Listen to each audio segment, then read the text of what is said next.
Good morning, and many thanks for being here with me this morning at the Cybersecurity Leadership Summit with KuppingerCole. Many thanks to KuppingerCole for having me once again at one of their events to talk to you this morning about the cybersecurity skills gap. A very quick round of introduction to start with. My name is Gaillard. I'm the Managing Director and founder of Corex Partners, and we're a boutique management consulting business which I established here in London about 10 years ago, which is focused on assisting C-level execs with cybersecurity strategy, organization, and governance challenges. I also animate the Security Transformation Research Foundation, and we're a think tank affiliated to Corex Partners, which is aimed at the development of new narratives around cybersecurity to help the industry at large move forward. As I said, many thanks for joining me once again. A quick number of house rules before I start. The session is recorded. You can ask questions, I suspect, through the website, and I will do my best to respond. And otherwise, you will have my details at the end of the session. And by all means, feel free to reach out. Feel free to come back to me if you have any questions. If anything is unclear, if you want to challenge me on anything, that's exactly what those events are about. So do not hesitate if you have any questions for me. I'm going to start sharing a number of slides with you to support this discussion. So the cybersecurity skills gap, I framed the session as, real problem or self-inflicted pain, and that's a little bit a provocative title, but those are the kind of topics we're going to be talking about this morning. One thing is clear, is that you don't really have to go far these days to find security professionals complaining about skill shortages. And you don't have to go very far online to find countless articles talking about the topic. My view is that the problem is complex, and it certainly has multiple dimensions, and so those are the kind of things I would like to explore with you this morning. One thing is absolutely clear for me is that complaining endlessly about it is not going to help. Okay, the only way we're going to move forward with the problem of that complexity is by identifying the roadblocks which have been preventing you from making progress in the past and removing them. Only that will bring change, as with many other complex problems we're facing across the cybersecurity industry. So I'm going to start looking at this in three different angles, if you want, under three different angles. Why is the cybersecurity industry struggling to attract talent, first of all? Why is it struggling to retain talent? And what do we need to change, of course, to create different dynamics around all that? So let's get started. Why is the cybersecurity industry struggling to attract talent? Well, again, to go back to what I was saying a bit earlier, this is a problem which is far more complex than just not wanting to be the guy who says no or the scapegoat when something goes wrong. I think personally that the cybersecurity industry still has a fairly serious image problem. It carries a narrative which is dated, which is tech-heavy. It ends up being perceived as an obscure and complex technical niche, something which is reserved to nerds and geeks. That's the narrative of the guy with the hoodie. That's the visual of the guy with the hoodie. And you don't have to go very far online to find countless articles and pieces of content which are carrying that visual and that sort of narrative. To an extent, the narrative of the guy who says no is the narrative of the padlock and the visual of the padlock, and you don't really have to go far online to find those visuals and that kind of narrative as well. I think all this created an overall narrative, an overall perception, which frankly over time has become toxic. And to be honest, as long as us together collectively as an industry, we carry on, with this narrative, we carry on relaying this narrative. Of course, we create something which is a little bit of a self-fulfilling prophecy. If you portray yourself as a niche within a niche, you will remain a niche within a niche. And if you put the spotlight constantly on tech, then you will alienate the other roles. And God knows that there are a number of other roles which are not entirely technical in cybersecurity. And in turn, the lack of awareness around the diversity of roles breeds a lack of training courses and a lack of educational opportunities. And frankly, the absence of clear career path around security does the rest. This is the problem at all the levels when it comes to attract new talent. What do you do once you've been a security analyst in a SOC for a few years? What do you do once you've been a CISO for a number of years as well? Where do you go? What is your natural career development? And you do not have to be condemned to hopping constantly from from one job to a similar job to a similar job. But frankly, credible alternative role models are simply missing. When is the last time you saw a CISO becoming a CIO or COO? Or even CRO, even across the GRC ecosystem, those bridges, those gateways are not really visible. So frankly, my starting point is that, in my opinion, the cybersecurity industry has never managed to make itself attractive. And frankly, this is wrong. It's wrong. It's plainly wrong at a number of levels. There are countless cybersecurity roles which are not purely technical, and which will require personal and political acumen. I mean, from auditing to awareness development or security training. There are genuinely complex, transversal, transformational projects around cybersecurity, in particular in large organizations, which should provide prime training grounds for ambitious project and program managers. There are genuine management transformational challenges, which again should provide key opportunities for ambitious middle managers to develop into and to prove themselves. So, this is not just about tech. The whole narrative around cybersecurity cannot be reduced just to the tech narrative. Why are those messages not coming through? I think as a community, we have to ask ourselves those questions if we really want to start addressing the problem we have in attracting talent into security. Why are those messages not coming through? Well, to me, they're not coming through because fundamentally quite a lot of the content we've got online around the cybersecurity skills gap, to an extent, talk about a different problem. Okay. It talks about the difficulty in staffing large operations. It talks about the difficulty of staffing large projects, but those problems are rooted in a different context altogether. Okay, around staffing issues for security operation centers and large operational centers, very often, what is very prominent to me is the attempt by management to prop up manual legacy operational processes just by throwing more resources at them because it's easier than fundamentally transforming those processes or streamlining them. And many organizations are stuck with legacy operational processes around security, whether it's identity management or security monitoring or incident handling or threat intelligence.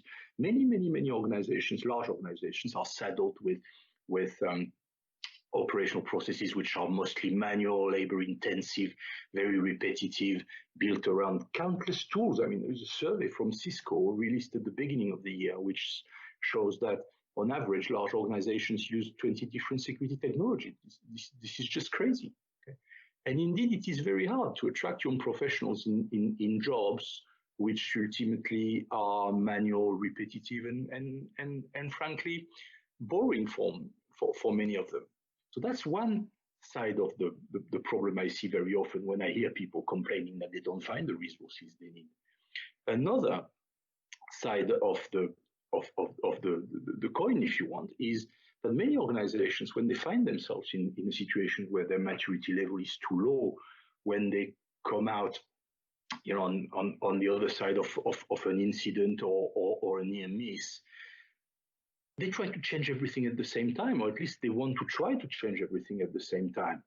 But to be honest, building a monstrous program of work, requiring tens of additional FTEs, selling this to the board, getting funding for the board to the tune of tens of millions, but ignoring all dependency between tasks, ignoring all dependencies between cultural aspects, and pretending that, again, this is just about throwing resources at the problem. That's not how you change things. I mean, this is a specialized industry. You cannot You cannot expect to find an unlimited amount of resources available to you at any time to do anything. This is just not the way any specialized industry works. So you would struggle to staff large-scale programs of work in any specialized industry, let alone deliver it. For me, behind that kind of attitude, there is fundamentally a problem of bad planning and bad management. And to be honest, to say it bluntly, this is fueled by the tech industry, and this is fueled by large consultancies. So fundamentally, very often, when we hear about the skills gap, we have essentially the perception of the skill gap, which is relative to those flawed expectations. But what is all this really telling us? What is all this really telling us? This is also something we need to confront as a community, as an industry altogether. Is this really a matter of skills shortages, or is this poor management, or is this just a reflection of the greed of the security ecosystem? Those are questions we have to ask ourselves. One thing is certain, is that in my opinion and in my experience, frankly, of consultants, you're looking at what I see every day in the field, all this breeds attrition. As I said earlier, manual, repetitive security operational processes, they very, very quickly become boring for young professionals, and they leave. And once they've gone, it's not likely they'll come back. Again, as I said on the previous slides, over-complexifying transformative programs of work, ignoring dependencies, ignoring governance issues, ignoring priority setting across corporate silos, working against arbitrary timelines, working against arbitrary resources requirements, simply thinking that you can throw resources at the problem, that it's just a matter of adding up the number of FTEs you need, and you will just go onto the market and find those people sitting there waiting for you. It doesn't work like that in any specialized industry. This is the kind of attitude which simply leads to failure. And frankly, failure alienates senior management. You cannot blame the senior management for looking back at the millions they've spent on cybersecurity over the past 10 or 20 years and asking themselves, why are we still being breached? And this is not just about the fact that the threats evolve constantly. It's also because many of those transformative programs of work over time have never been properly delivered across large organizations. They've never been properly delivered because they were either over complex or because priorities shifted and nothing got finished. And all this fuels the historical tendency. Senior management has had to see security as a cost and as a problem. And frankly, if you look at an organization which is in that type of situations, we would like to be in a CISO in a context like that. I do appreciate that this is a little bit of a grim picture I'm painting, and I would be very happy if some of you wanted to challenge me on that. Don't hesitate. As I said at the start, my details are at the end, and if you do have a different view, or if you think I'm going too far, by all means challenge me. But fundamentally, as a community, as an industry, we need to ask ourselves, what can we do to start changing things? And to me, I don't pretend to have the silver bullet here. I don't pretend to have, the ultimate solution to the problem. But I think we need to consider 3 lines of actions. And that involves CISOs, it involves senior management, and it must involve HR teams. And I insist on that, it must involve HR teams. The first thing, collectively, we have to start working at making security more attractive. It's time to ditch the hoodies, to ditch the padlocks, to ditch that toxic narrative, and to move towards a more positive, business-oriented narrative. This is about protecting the business. This is about enabling the growth of the business by protecting it.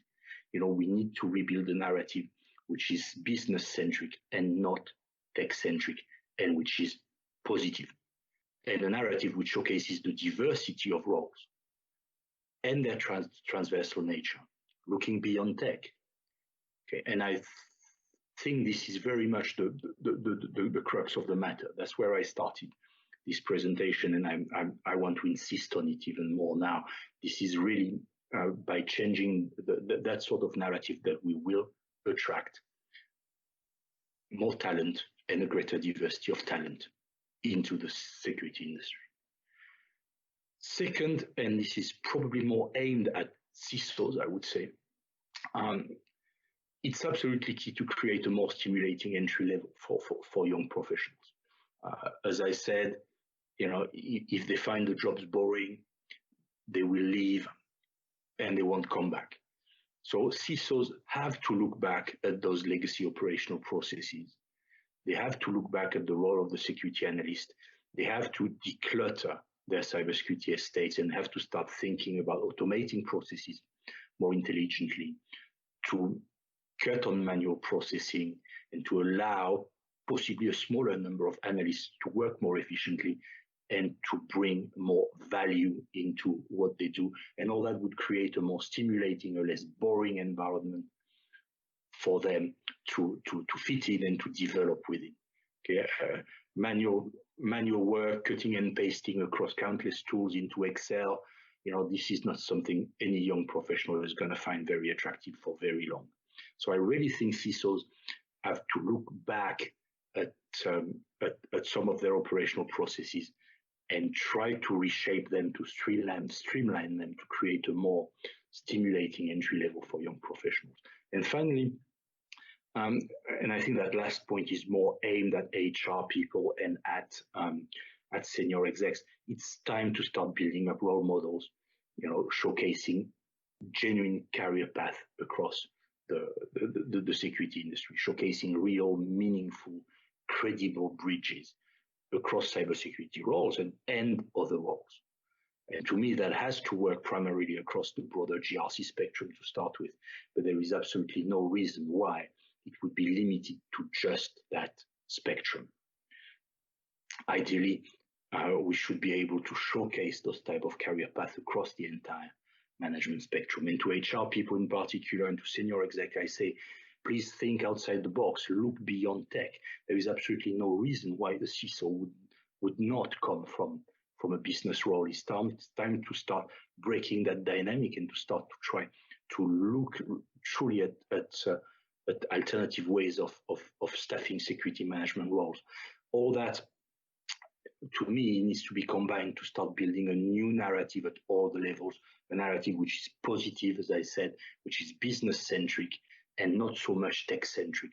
And it's, in my opinion, by driving in that direction that we will start to attract more raw talent at all levels in the cybersecurity industry. I'm going to leave it here for this morning. Again, I thank you very much for listening to me and for watching this.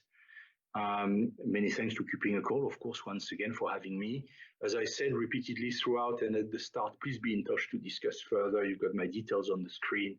If I've rattled your cage, if you think I've gone too far or not enough, by all means, be in touch. For me, that's exactly what this is about. As a community, we need to talk about those matters, and we need to exchange to build the right way forward for all of us collectively. Thanks again to all of you. I wish you a very good rest of your day and a very good Cybersecurity Leadership Summit for those of you who are going to attend other sessions. Thank you very much.